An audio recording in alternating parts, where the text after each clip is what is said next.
Hello there. It's my absolute pleasure today to host the all-inclusive Anjali Chugani, as she'd like to describe herself.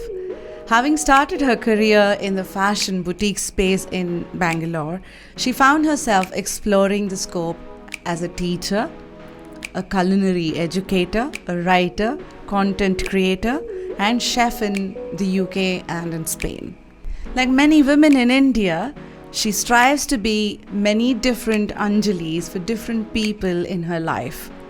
She talks about maintaining self-discipline, integrating herself into new places that become home, and helping other people to be the best of their ability.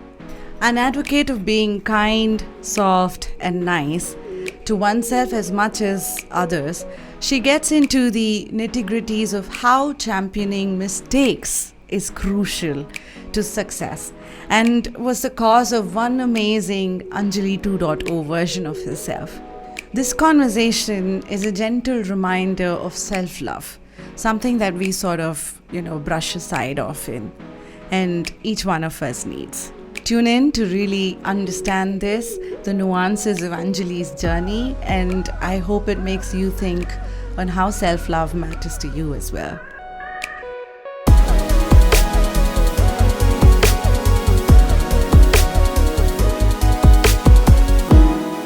Anjali, thank you so much.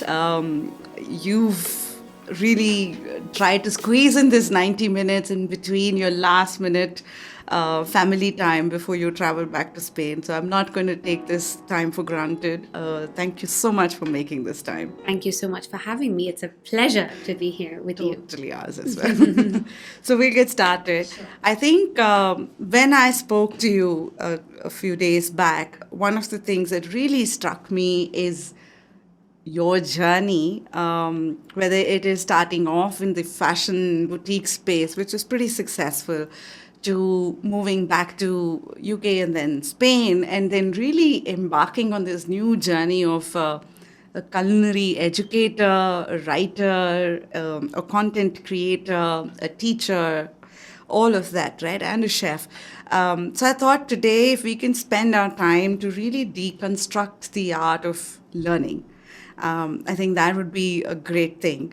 To start off with, there's this book by this author called Alvin Toffler, called Future Shock and Third Wave, where he predicts the wave of Web 2.0, which is what we are currently living in, whether it is the social media, right, what we call the walled gardens, right? Mm-hmm. So you were almost at the same time embarking on a new career journeys. And so I felt there's a lot of, analogy we can pick up, because now we're just starting on a Web 3.0 journey, which is going to be much bigger for content creators. And so nothing like really understanding your journey and learning the facets of it and imbibing it on a new journey, I thought. With that, I want to start off with, tell me, who's Anjali? What was that journey like? Oh, wow. That's a loaded question. I like to describe myself as somebody who is all-inclusive. So when I say all-inclusive, I mean that I can be many things at the same time. And I like to split myself up into many parts so that I can be as many different Anjalis as possible. Sometimes it can go a little bit off balance. As I would say, I can speak for women in general, we tend to take on quite a bit at once. But I think as me personally, Anjali myself, I've always liked to be different things for different people, but all at the same time. So whether it's a mum, whether it's my partner to my husband, a wife, a daughter, that I'm still very much quite active as a daughter as well, even though my parents don't live with me. Someone who collaborates with others, a teacher, a food stylist, a writer, content creator. All of those things, I feel like I'm juggling all of that at the same time, but I like it. I enjoy it. So and I could see that actually evolving as well, right? When we talked, and then I went back to your website that you shared and also some of your videos. let me step back and really talk about some of these journeys for the audience. You started running the boutique, the fashion boutique over here, which is pretty successful back then and still is, at the age of 18. Yes. So I wouldn't say I started running it. I would say that my parents took on this initiative, and it was my mum who triggered it. And then it became a sort of family business, which is something we didn't have prior to that, because my father was simultaneously working somewhere else. But this was something that they wanted to do. And I think their idea behind it was that for me to get involved with something that I enjoyed. So I studied fashion marketing and merchandising in the UK, came back with that, and basically immersed myself in that business with them. And eventually, yes, I would say I took over. Yeah. Right. And then you moved post your wedding Yeah. back with your husband to London and then Spain. To Barcelona Oh, straight. directly to Yeah. Barcelona. Yeah. So I've been to Barcelona, and I've been to, we've driven around the south coast of, Spain, and it's a beautiful country. I think Lovely. that's one place where would always love to go back. It's like a cultural hub. It is. Not just in terms of the language and the people, it's the food, the ambience, the everything, right? It's a different experience itself. But as a newcomer to a town like Barcelona, to a city like Barcelona, you had everything new, like language to people to home to everything is new. And then you started on a culinary journey. Yeah. How did you go about really thinking about that? Well, as you said, the journey in the beginning was a little bit sort of based on me integrating myself into where I was, So as you come in as a foreigner, you need to learn the language first, it's key. That is, if you see yourself somewhere for the long run, you must integrate, you must be a local, you must fit in as a local. And this is 21 years ago. So I live in an area which is quite residential. And 21 years ago, I think I stood out quite a lot, even though I don't look entirely different. But there was something there that people used to sort of sometimes stop and stare and be like, "Oh, who's that?" In the area. But it was about learning to fit in, learning the language, and just understanding the culture. That's what needed to be done first. So that took its time. Then creating your home, because when you are coming from somewhere else that was your home previously, you want to create a space that's yours. That takes time as well. So I sort of went very gradually, step by step, and I decided that, okay, let's put things one by one. It's like putting the pieces into the puzzle. No, you've got a new puzzle. You just want to try to fit things in slowly. And coming to the journey, the culinary journey, that was way later. So that was after I settled down, after I had my children. While I had my kids, I was teaching English because that seemed to be a sort of softer way to start back into the workforce. And then I started my journey into the culinary world. This new world. Yeah. So one of the things, again, this author Alvin Tottler talks about is in the 21st century, an illiterate is not one who cannot read, but more the kind who don't know the art of learning. And I think your journey sort of really embarks on this completely. I want to start off with there are certain characteristics of a lifelong learner. Right?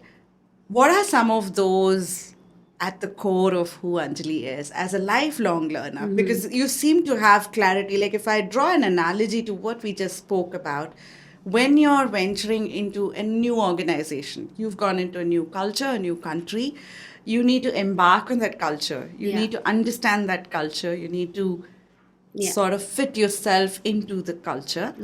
And then identify how to get a grounding within that culture, which is the English courses that you started off with, and then reinvent yourself, right? So in that process, help me understand what is this learner's journey like? And it's a lifelong journey you're going through, right? So what does that entail? What are some of the key skills that you come with? First of all, the key skill for me is to tell yourself, I don't know everything. I don't know It's hard to everything. do that, but then it is very No, important. I think you must you must be there with an open mind and an open heart, because it's all very well to say open-mindedness, but we're connected, no? The mind, the heart, the body, the spirit, everything is connected, right? True. So if you go in with an open mind, but your heart is stopping you, it's not going to work. You're not going to be able to translate what you're consuming or what you're learning at all, because your heart's going to be closed and it's not going to accept it. So that accepting part of it as well is huge. So you've got to be open-minded. You've got to accept what's coming to you. And if you're learning, be willing to learn. That willingness to absorb something new, that willingness to say, I can do this. I think it's not so much about confidence, because I was not a very confident person, I would say, to be very honest with you. It was scary in the beginning. It was very scary. And part of that is also good, because having fear of the unknown is something I think that all of us do have.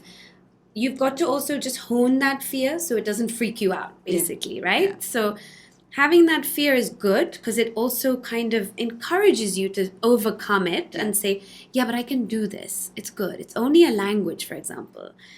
We can do this. It's just another language. It's about communication, no? So communication on all levels when you're learning as well. Communicating with your teacher, communicating with the content that you're receiving, and dealing with it on a level that's going to work for you, So how do I use this language in a way that is going to work for me in the long run? I don't need to learn statistics or stock exchange words or, business lingo and things like that. I need to learn, first of all, how to fend for myself in the city. I need to learn to something as basic as going to the supermarket, let's just say, right? To buy yourself something. I need to know how to ask for help. I need to know how to call a doctor if I need one. Those kind of basic things in the beginning. And it's kind of letting those borders, those barriers down and breaking it all down. As I said, going back to, I don't know everything. That for me is my baseline. I don't know everything, but I want to learn more. Let's learn. It's good to learn. Educate ourselves so that we can educate others. That's what we need to do.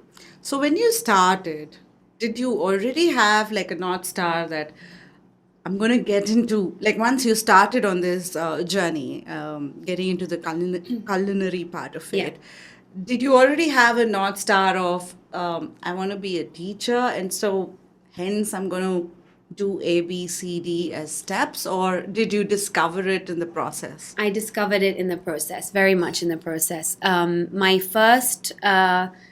what I wanted to do first was learn the skills. So for me, I went into culinary school wanting to learn how to not just cook basics, but learn how a professional kitchen works and learn the skills from the teachers. So it's not about what they're teaching you, but it's about observing how they're teaching you and what is the methodology behind all of that, It's kind of just like being in their shoes, and really immersing yourself in that. Again, when you're learning something, it's about getting what you want out of it. So not everyone wants the same thing out of this type of a course. Now, this culinary course was about integral Spanish and French cooking.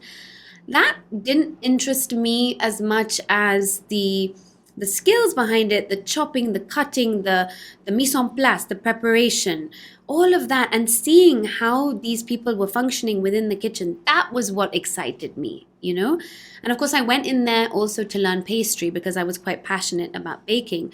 That was super interesting. It was really cool to see how fine pastry, fine baking was so different to the everyday, and I wanted to hone my skills and make them much better so that I could continue with my catering. So I just went in there with that perspective. But when you started, cooking was not something you were very familiar with. No. So you almost started from ground zero. Yeah. In terms of, one, understanding the language. Yeah. Two, understanding the style of communication, because it's a very different niche out there. Absolutely. And three is the whole art of baking itself, right? Yeah. So it was completely not in my, sort of my atmosphere at the time. It was sort of like super different for me. And it did feel scary again in the beginning, but it was so exhilarating. Yeah. It was exciting. Yeah. Because if you're doing something that you're passionate about and then you're learning about that on top of everything else, I mean, it is exciting. What you get out of it at the end of it is a different result. Yeah. It will always be different because we always go in with some sort of expectation, right? But coming out of it, you'll end up with a result that's totally different. Totally different. Were you sort of journaling things on a regular basis? How were you recognizing yourself? Are you moving forward? Are you do you have to step back and reflect on things? Because you've had, post that, the 2 years of the schooling, you then had a journey which is pretty remarkable. Do you step back every time to see, hey, this is going fine, or these are some things I need to fix? How do you go about reflecting on it? I wish I could say that I do that. I'm very instinctive and I go with my gut a lot. So to the planner and to the logistic business person, that's not the best way to do things, I know. I've always been very artistic and creative. So I just go with my gut.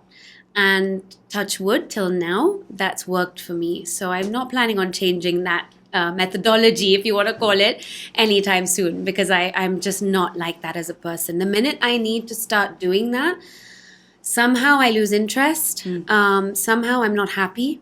And I noticed that then those things don't work out for me.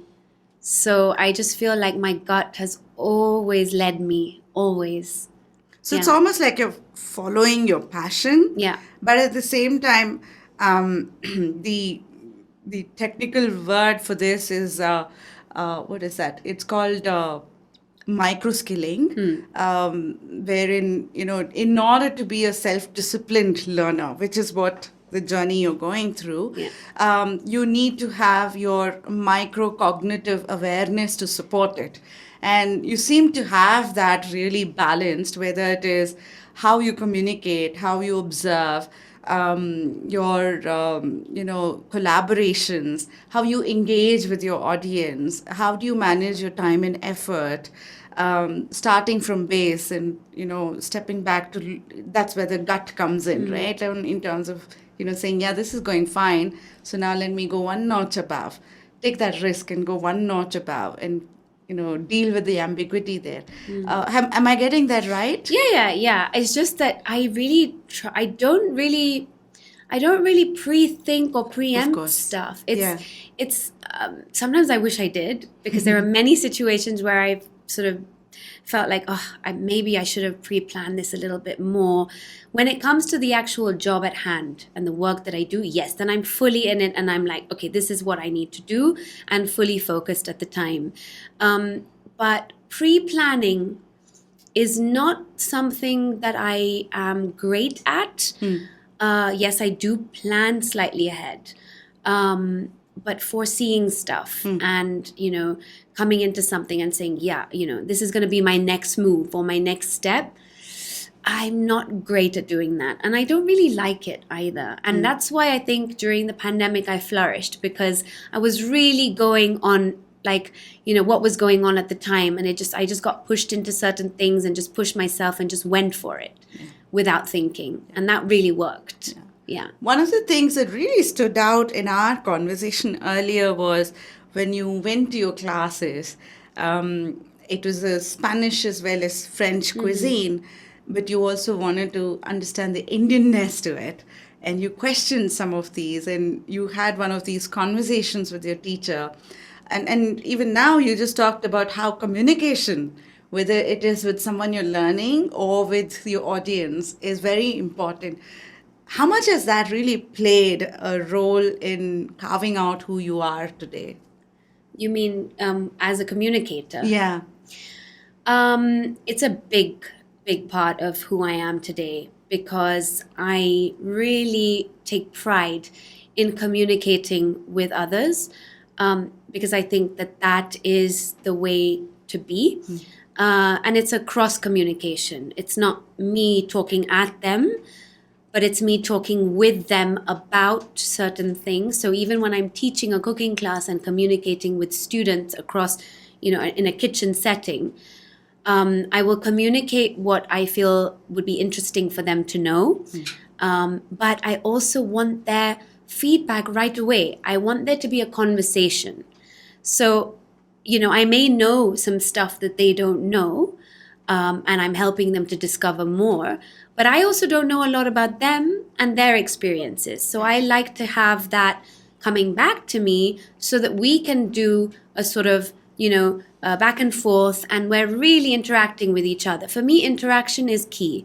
So the communication has to go hand in hand with the interaction. This one-sided communication, I don't think that that's ever going to result in sort of success or enlightenment, because I believe that asking questions is super important.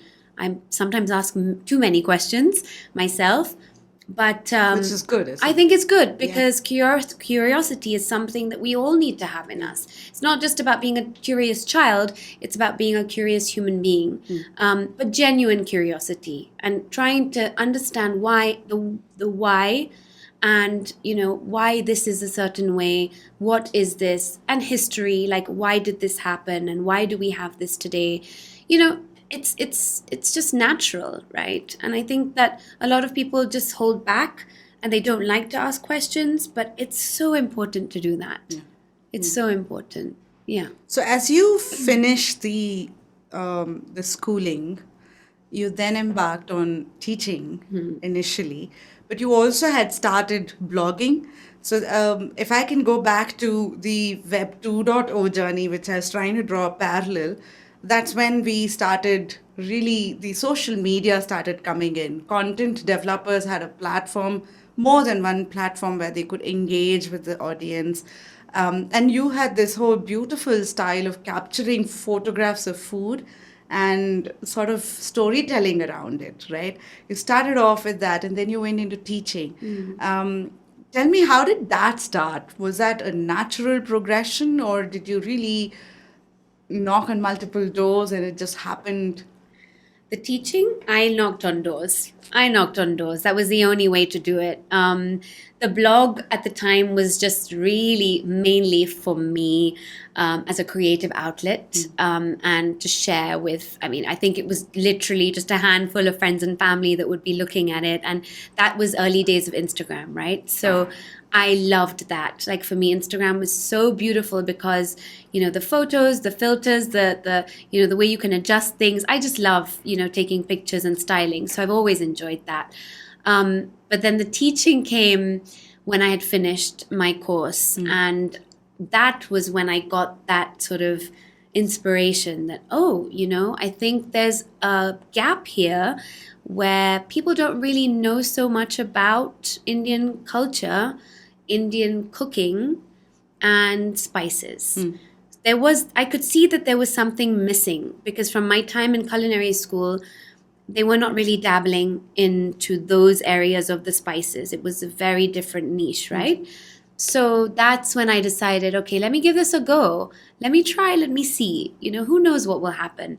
And that's when I started knocking on there are lots of little culinary schools in Barcelona that do like sort of one-off courses of specialized cooking, cuisines and things like that. And that's where I went. That's what I was doing. Yes. So I was knocking on many doors. Yes. So what I'm also seeing is this clarity.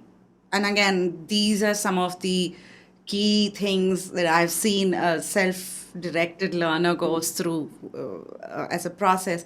You clearly had an idea of what are your strengths, what are things you would love to do, what gives you joy in this process. And then you were sort of rediscovering the market to figure out how does that fit in here.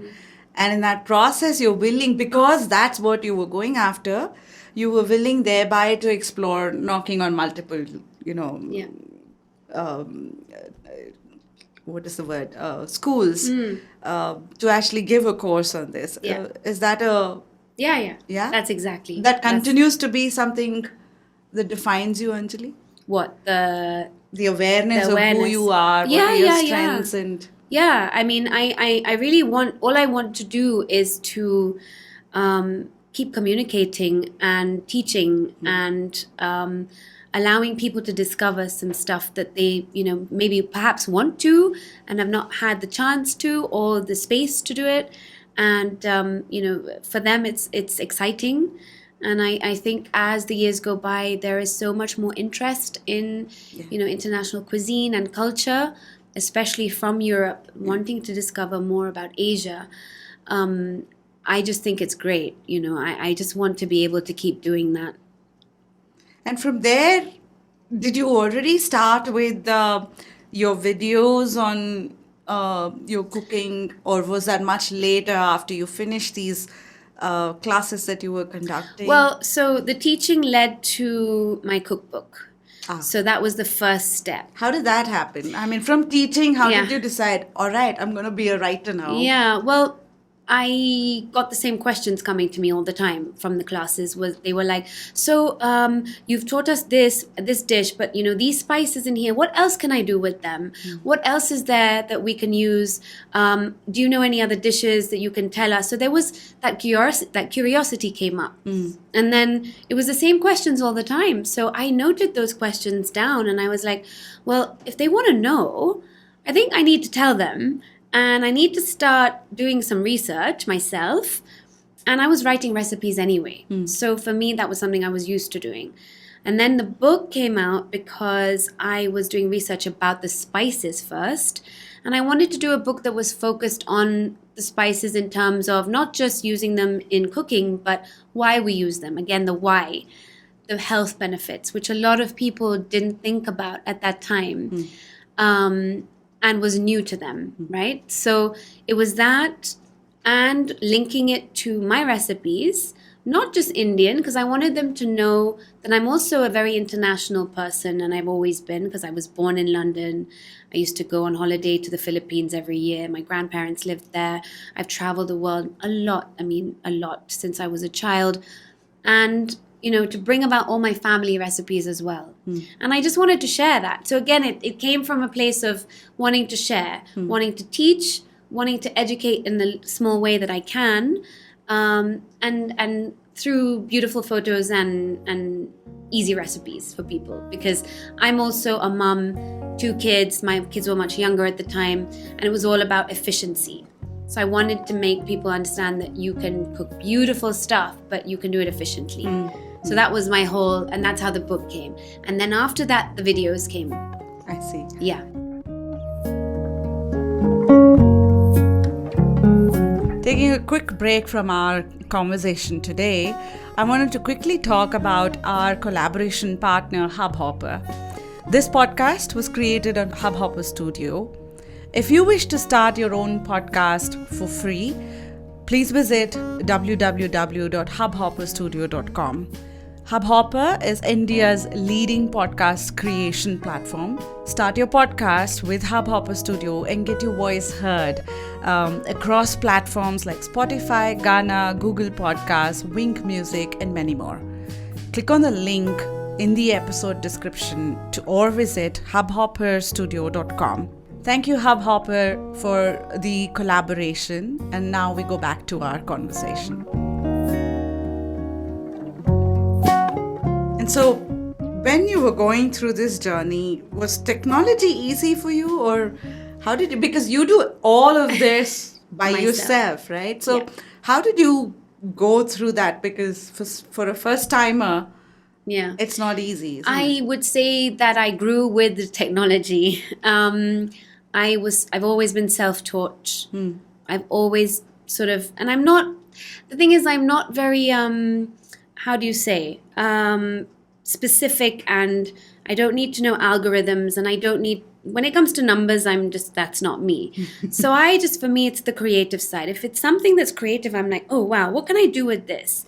Okay, let's do this. So for me, video, photos, anything, it was just exciting because it's another way to communicate, no? So I was like, okay, whatever it takes to get my ideas across and whatever the creative side is, if I can get that across to people, let's do it, you know.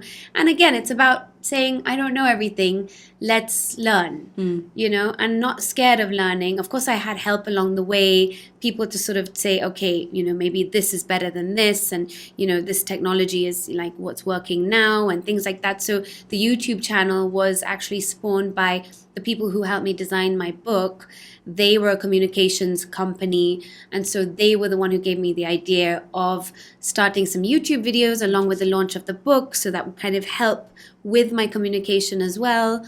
So all of that was, again, quite an organic process, I would say. But you do the editing, the recording, all of that yourself? Well, initially the YouTube videos I got help with from these guys who were the camera crew, and they did the editing for me and all of that. But I mean, the rest of it, yeah, like all of the other stuff was me. And working closely with them as well, and learning about how they do it also. And I had them till a certain point, and then because I knew how to do it, and I have to say that my older daughter helped me quite a bit with that, because she's really tech savvy, so she helped me. So it was all very like in the family, I would say. And I would only work with people that I really felt comfortable with, that I could really treat as family, that could actually come into my kitchen, sit down, have a meal.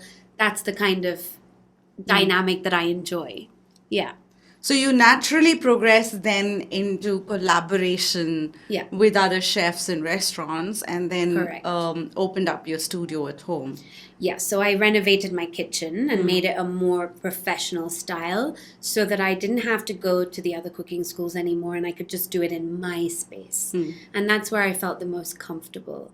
Because again, my role as a mom it's always been very key to me. So being close to my children and not having to leave to go away for hours to do the work and come back, I wanted that for myself. So it was mainly for selfish reasons that I did that. Yeah. And in this process, if I can sort of, again, go back to the microcognitive part of it, the way it comes together is a good awareness of your strengths and what you don't want to do, a very good awareness of how you balance your time and your effort. You start from your knowledge base and you continuously and gradually build. You also communicate, you collaborate, and then you build your audience. You build a community in this process. And that's not easy. Many people really, organizations struggle with building a community. What are some of the processes you went through, steps you went through? And I'm thinking it's gradual. It's not like you went with, all right, tomorrow I'm going to start a community. It just gradually went through its own stages. How did you go about? I think, again, let's bring up the word communicate, communication. So if you're going to have an outlet, like a social media outlet, and that's working for you because you're enjoying it and it's visual and it's entertaining, I think that you're going to expect some feedback, right? So the feedback that you get will be people who comment. The most important thing is to reply to them and to interact with them. That creates community.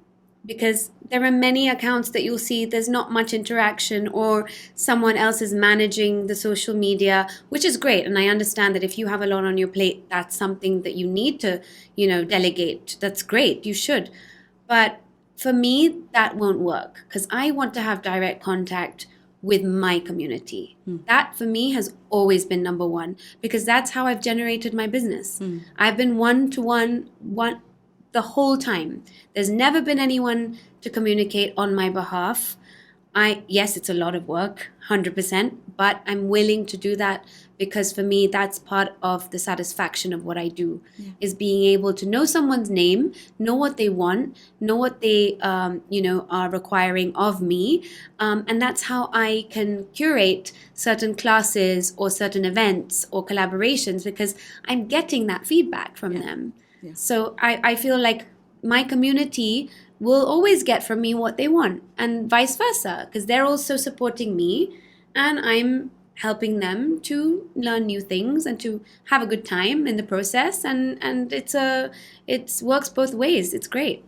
A major part of this is also networking, right? Because you started off with how, pretty shy person. Yeah. And from there to really build this community and actually expand to more colleges where you can do these course contents and bring in the right audience means that you really need to reach beyond your comfort zone. Yeah. How did you go about really pulling that together? Yeah, That is a Herculean task for someone who's I've always been shy. As a child growing up, I was the quietest person in the room, always sitting in a corner, had a lot on my mind and a lot of observation, but never wanted to say much. And I have to give credit to Bangalore for giving me that communication skill, first of all, and the confidence to be able to be in a room and speak up, because that was what happened when I moved from the UK to Bangalore. Somehow something just opened up in me. So I always thank Bangalore for that. But so still, you changed as a person when you started 100%, 100%. Something happened. I think it was just the feeling of me always belonging in India. I found my roots really quickly when I came here. And there is still the timid girl inside of me when it comes to having to network or go to an event or speak in public or have to be at the head of the room at the front of a classroom in a very reputed cooking school. There is that timid girl inside me that will be sweating and panicking and thinking, oh, you're going to forget everything. But I think that I don't mind her being a part of me because she always tells me that, yes, but you've overcome that and you can do it. And this is you now. So, yeah, it was difficult initially having to network because of the fact that when I launched my book, then it brings you a little bit more to the forefront. You are going to be in front of people doing readings and cooking demos and things like that. It's just part and parcel of the job, really. Job, I say, my passion, okay? But I've learned to embrace it now. And I think that enjoying it is a big part of it, and I just go out there and just be me, and I will make loads of mistakes because my Spanish is not perfect, but people know that about me. And I think that if they accept who I am, they'll accept that too. So your videos are completely in Spanish, right? Yeah, I would say the majority of everything that I do is in Spanish because I am very local there now, Spanish based. I will translate a lot of my posts into English. That you do yourself? I do all of that myself. Okay. Well, I write in English first and then I translate it into Spanish. But yeah, videos, I tend to speak mostly in Spanish. Yeah, yeah, because the majority of my audience is Spanish. Spanish. Yeah, yeah. And what next from here? Yeah. Who knows what's next, really, after the year and a half we've had. Well, I'm really passionate about helping women in gastronomy. Okay. In Spain, specifically, and focusing on colored women in gastronomy in Spain. So I've been working on that right now, finding ways in which I can help other women like me who perhaps are starting or have a skill within the gastronomy field and need a little bit of a push, help, communication. So that's something that I'm gently working on at the moment. Not sure how and where that's going to go yet, but that is part of my plan. Is it like sort of a circle where you hold hands from evangelizing or starting on a path and then helping them carve out the next steps? Or even if they have had a journey till now, but they need help with perhaps breaking into the market in a certain area or, entering a certain field within the field, just helping them with the communication and linking people up together so that, they get more visibility. I think the word is visibility. I want them to be able to have an easier time. Not that my time was super difficult and that I struggled a lot. There were times that were difficult, but I would like to make it easier for other people. If I have some knowledge and I can help, that's for me now my baseline right now is to help other people. I just feel that I'm very passionate about that at the moment. I can so relate with this. Like I was telling you, I started podcasting. Not that I know anything about podcasting, right? I just listened to a lot of podcasts and I was like, all right, maybe worth trying. Yeah. And you're my 15th recording Wow. today. I've just gone live with the second one. I'm going live with the second one today. And it's a journey. You're out there in front of the camera making mistakes. Yeah. You're learning from every step of it. But isn't it great when you make Yes, mistakes? Yes. I love making mistakes now. Scary, but it's like, it's part of the journey. Yeah, it has to be. Yeah, It has to, because those mistakes are going to be your mark of, like, along the way. You're going to be like, well, I made a mistake there, but then see what happened after that. Yeah. And then see what happened after that mistake. That was huge, but look what happened after that. Yeah. Like, I think mistakes give birth to so much success. Exactly. For me, that's, I champion mistakes. Yeah. And I tell my kids that all the time. I'm like, don't be scared to fail. Yeah. Because that's how you're going to succeed. That's the only way that it's going to work. True. Yeah. True. Yeah. How was your COVID experience? Like, we from India had a different journey. Yeah. What is it like for you out there? It was I would say at some point it was pretty similar, no? Like, we all kind of went into a point where it was total lockdown in the beginning. And life stood still for quite a while. It was a bit surreal, quiet, but also I didn't mind it too much. I thought that it was a good way to regroup and just rethink certain things in terms of our lifestyle and the way we go about our everyday. So that helped us. Also building up a bit more of a spirituality, base. That also helped a lot of us to sort of think about ourselves a little bit more in that way. And the lockdown was a little less intense there because we got out of it by summer last year. Then again, numbers went up, things like that, the usual. Now everything's pretty stable, pretty much back to normal. Everyone's trying to do things that are more in person now because we're humans, right? Yeah. We need human contact. Yeah. It's very important. Yeah. So virtual world was, for a year, very intense work-wise. It was really crazy, I would say. But I don't enjoy that as much now because I want to go back to being able to be in the same room with people. I think that's just super important. So. But is that where you started the Ayurveda journey as well? Because My Ayurveda journey started by, I enrolled in a school in London actually, and I used to fly there every month for 5 days. It was a very intensive course, and I finished it though virtually because we were supposed to finish in I think it was around June, July of 2020. Couldn't do that. So we had to keep going online until February of this year when I finally got my diploma, my certificate, and that was good. But that was all virtual, unfortunately. It was kind of hybrid, I would say, my Ayurveda journey. So some of it was in person and some of it was virtual. So now do you see the two paths coming together? Because you were teaching the Indian spices and how to really do easy cooking for a culture that's very different from ours. And then we're introducing the benefits of Ayurveda. And I think you also talked about the yoga part of it as well, right? And the wellness holistically. Yeah. Is that what is Anjali 2.0? It's part of me. It's definitely a big part of me. I believe in balance. So I think that living a holistic life you can incorporate a lot of different things within that circle, that little sphere that you create for yourself. And that's what I like to communicate to other people. So it's not a all or nothing situation. It's bringing in certain aspects of it and letting it fit into your everyday. I think for me that's key.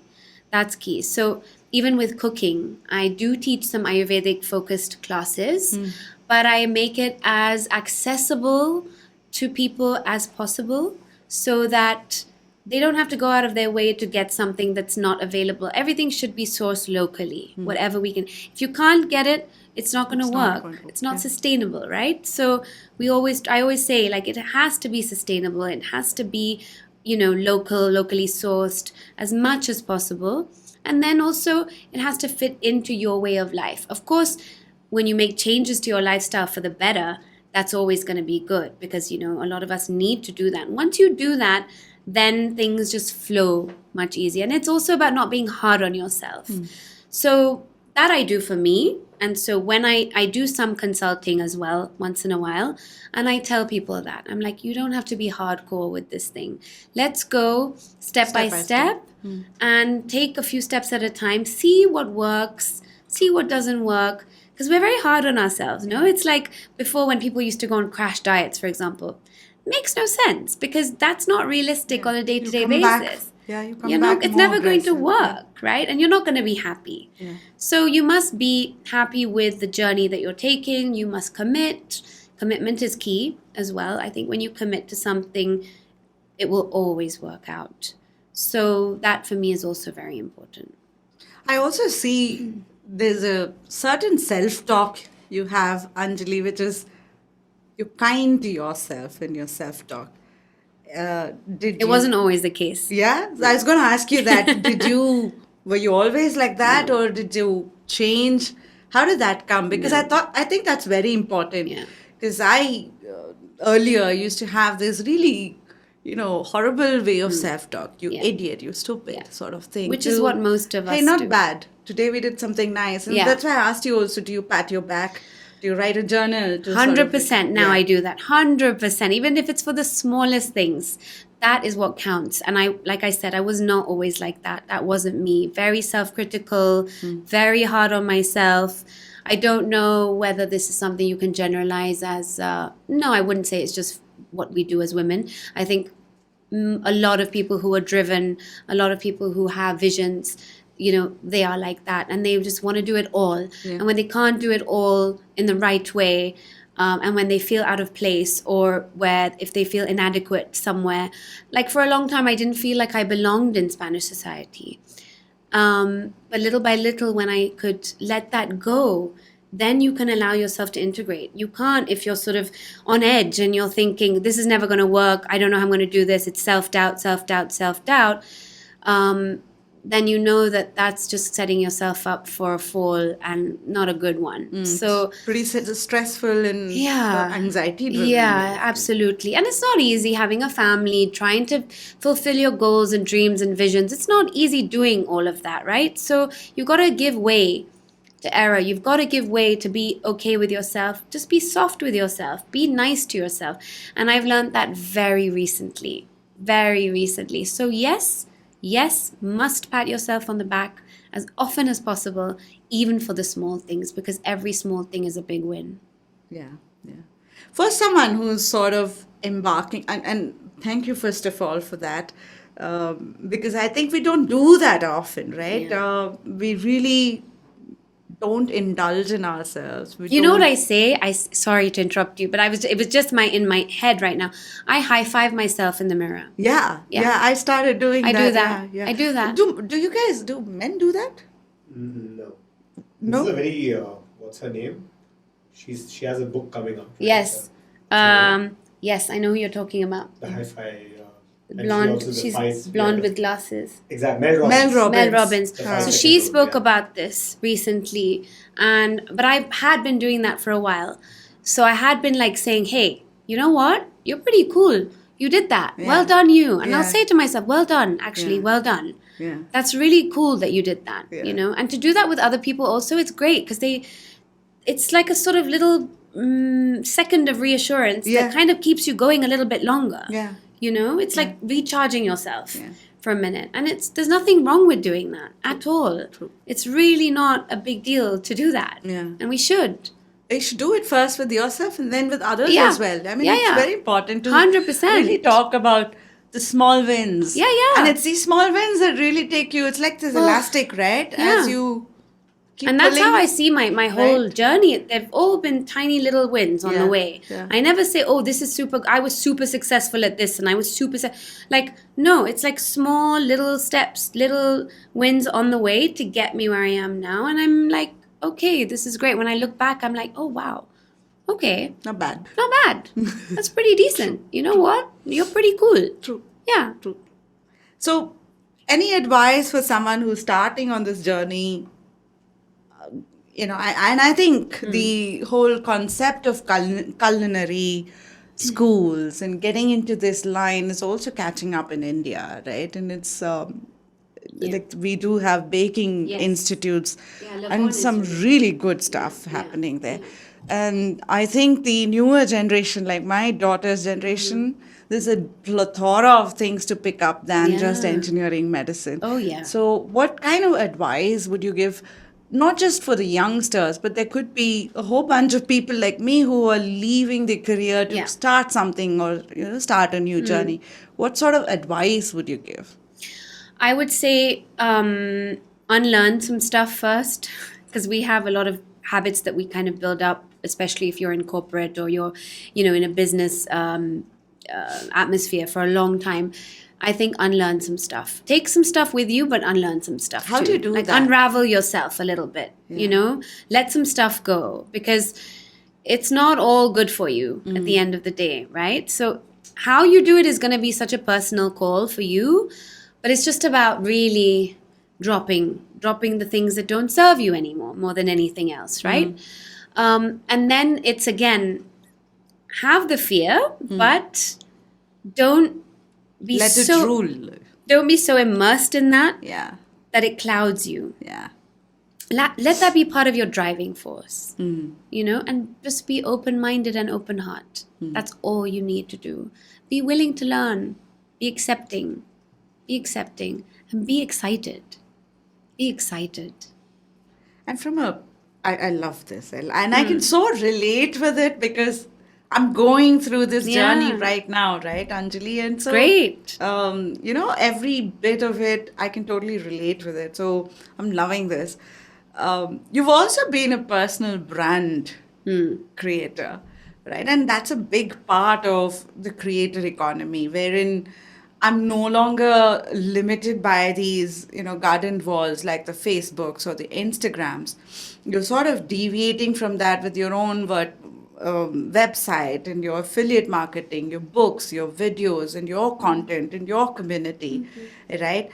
How do you go about building a personal brand?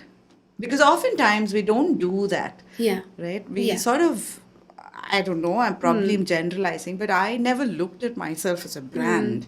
Yeah. And it's very important, I think, irrespective of what industry or vertical you are in, to really look at that. Yeah. So, out of curiosity, how do you go about? Well, I think for me, it was about identifying myself first. You need to identify who you are and what you want to communicate to other people. What do you want to put across? What is the way, how do I want people to see me? So the minute you have that, and it takes time to obviously think about it, understand really where it is you want to go with this.